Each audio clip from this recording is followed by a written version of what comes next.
We're here now. Our fringe has been trimmed and we're going to twist the fringe now. Twisting the fringe is going to stop it from fraying or coming all fuzzy at the bottom as the ends start to come untwisted. Excuse me. So we've hem stitched in bundles of 4, so I'm going to grab the first 4 ends.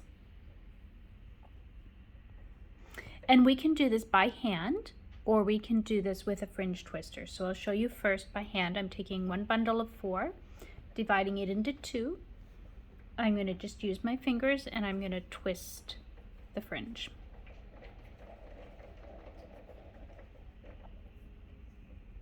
So you can see I'm just rolling it in between my fingers. Okay, now after I get that first one twisted, I'm just going to hold it here in my pinky finger. I'm going to grab the next 2 and I'm going to do the same thing. So I'm just going to twist it. The first one is always the easiest one to do. When you're holding that second one, it just becomes a little bit harder. So twisting away here, slide that twist up. Now I can take the 2 bundles.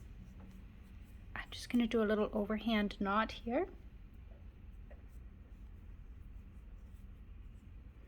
Slide that knot down as far as I can, and those will now twist together. Now if I want a tighter twist, then I can just add more twists to it. So there, you can do it by hand. I use a fringe twister. This is my fringe twister. It's got 4 clips on it. On the bottom here it'll turn, so as it turns it moves those clips. So the clips do the twisting for me. So I take each bundle. I'm not quite sure what happened here, but I've got 5 in this bundle, so I'm going to do 3 and 2.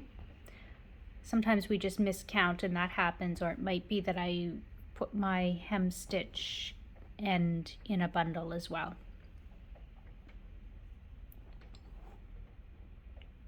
So now I'm just going to add 1 group to each clip. You can just see I'm adding them into the clip.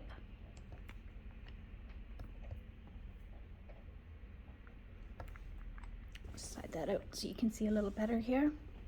And then I'm just going to turn the bottom of the clip here. And I'm going to count those. I think I'll do 25. And then I'll tie the knot. I'm counting because that will allow me to get the twist even in each of the bundles.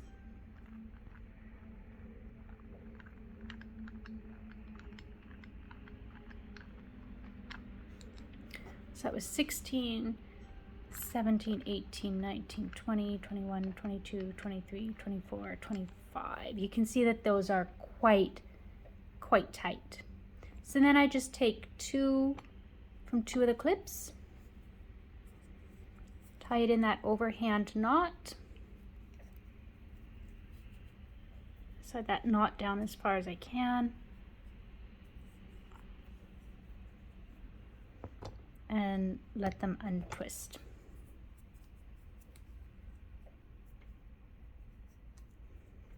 I have a whole blog post about this too. I'll put the link to that in the pattern as well. All right, so you can see the one by hand versus the ones done with the fringe twister. I could have made this one as tight. I just wasn't quite sure how many twists to do, and it's harder to count the twists when you're doing it by hand. So I'm going to work my way all the way across, and I'll do the other end as well. And then we'll throw it in hot water for its wet finishing.